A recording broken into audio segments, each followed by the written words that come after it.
I think I've cracked something really big when it comes to neurotypical and neurodivergent communication styles, and why neurodivergent people are constantly seen as disrespectful, argumentative, rude, or naive. And I'm going to try and explain it through diagrams. And I think I'm actually going to put a lot of effort into these diagrams because I think I'm actually really onto something here. Neurotypical people, when you look at the breakdown of how they present to the world, they have their self and then they have their ego and their persona. Neurodivergent people, on the other hand, our self and our ego are not separated like this. Our ego tends to be more tied to our self, and we are trying to replicate this ego persona with a mask.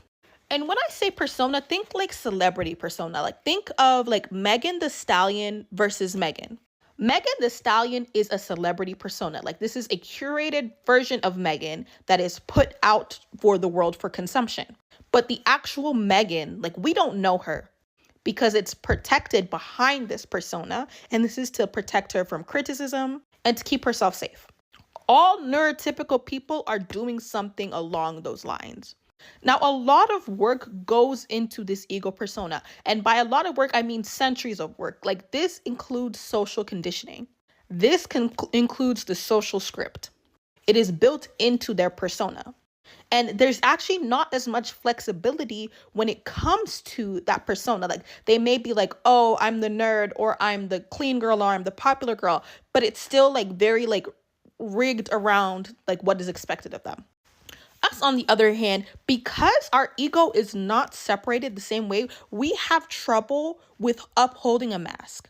Their motivation to uphold their ego is what makes this mask or persona easier for them. And because this persona is made to protect the self, any attempt to bypass this persona is seen as an attack.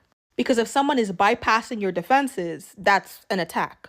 Now let's get down into these diagrams that I draw. So here I have these circles as spiritual intention. So this is the actual intended message, like what the spirit is producing.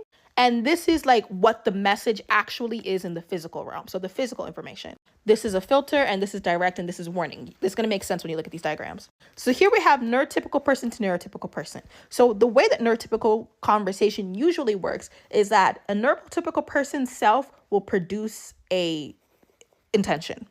They will then filter that intention through their mask or through their persona, and then that will come out to the actual like said information. They will then transmit that information and deliver it to the person's persona or to their ego. They do not speak directly to the self. They deliver their message to the ego and then allow that ego to translate and get the intention. And this is why they rely heavily on social like standards or social norms, because if their social norms are not the same, this process is disrupted. This is why people of different cultures struggle to communicate with each other, because this delivery to the ego might then translate to something that was not actually met here. This is also the reason why people tend to have problems with immigrants and all of that, but that's a whole different conversation. Now, here we have another way of neurotypical communication.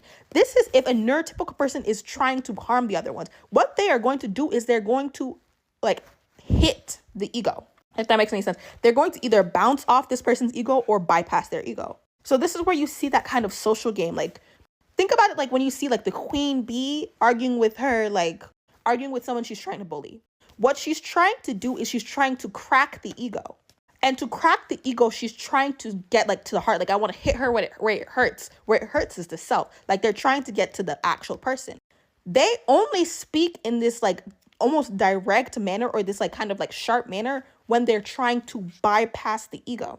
Sometimes it fails and it kind of bounces off and it's like seen as warning, or sometimes it's like actually transmitted. Either way, a warning signal is produced. This is the core of why there tends to be a mistranslation between neurotypical people and neurodivergent people. Let's go back to neurodivergent to neurodivergent. When you're with another neurodivergent person you don't feel like you have to mask with, what happens is we go intention to intention. It's very fucking simple. We say what we intend and we send it to this other person. If there's a mistranslation, they're going to send that back, and then we'll find a way to get this clear communication. Like, this is the goal. Like, this is the ideal communication with neurotypical people. This is ideal communication with neurodivergent people. Now, what happens when we're talking to a neurotypical person, this is our mask. And because our mask is kind of see-through, because we don't have that ego upholding it, because our ego is more consolidated into ourselves, what happens, like, we try to translate it through our mask, but it never is going to come out right. So it could be like kind of square, but mostly circle. And what that is that then we deliver it we try to deliver it to the self. We do not talk to egos. Most neurodivergent people, like whether they are masked or unmasked, don't really respect egos. Like naturally, we don't respect this because our ego is more consolidated. So we don't really understand the point of this. And even when we're trying to respect it, it's still, we don't understand it well enough to deliver it, like to know where to deliver that message to. Because you see here, they know where to stop to deliver it to the ego. We don't really know where this boundary lies. We can't really see it. And so we try to deliver it, but we kind of deliver it like in a way that we kind of like are bouncing up against their shield. Sometimes, and a lot of times because they don't expect what we're going to say, a lot of the times we actually make it through that shield. This is why we tend to be so threatening, because the defenses kind of require an understanding of social norms, and we are not going by those social norms. So they don't tend to have the right defenses to defend against the things that we're saying, even if we're not trying to attack them. And so we deliver that message straight to the self, and that produces warning signs. Because come back here, if someone is trying to like go through your persona or your ego, that is an attack. In neurotypical world, that is an attack. And they don't really understand that we are not trying to hurt them. All they see is that their ego has been bypassed. And so this comes like, oh, you're so rude. Oh, you're disrespectful. This is when you start getting fired for jobs, even if you did nothing wrong, because people do not understand you well enough to defend against you. So they just get rid of you because the defenses are crucial to the neurotypical translation style or communication style. The only way a neurotypical person can have effective communication with a neurodivergent person is if they kind of temporarily dismantle their persona. But remember, their persona is directly tied to their ego. And if you know anything about psychology or even anything about ego is very, very hard to dismantle. Because it is a protection mechanism, they feel kind of like it takes a lot of psychological work.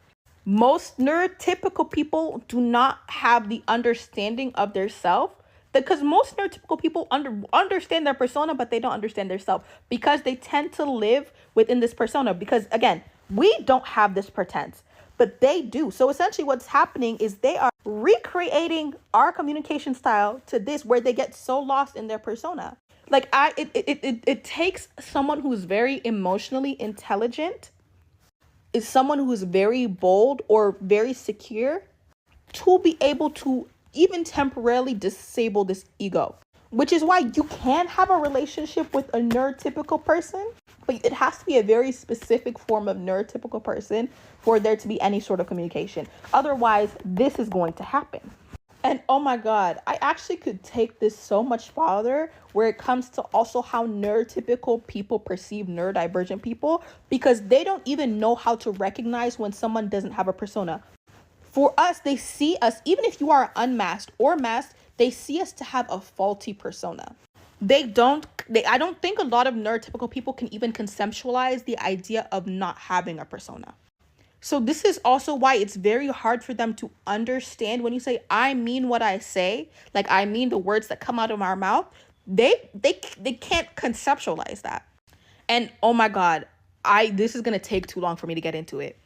But essentially, like, even if you're not masking, all they see is a faulty persona, because their eyes are trained to see personas, not selves, not spirits. Think of the self like a spirit. Neurodivergent people, I do believe neurodivergent people are inherently spiritual, but that's a whole other discussion, because we are trying to communicate from spirit to spirit. But neurotypical people only see this physical outer shell. So when they see a spirit, they just think it's a misshapen outer shell. Lord, this is a whole fucking theory, bro. I keep saying I need to fucking build a fucking full theory because I feel like I'm onto something here. All right, y'all stay blessed.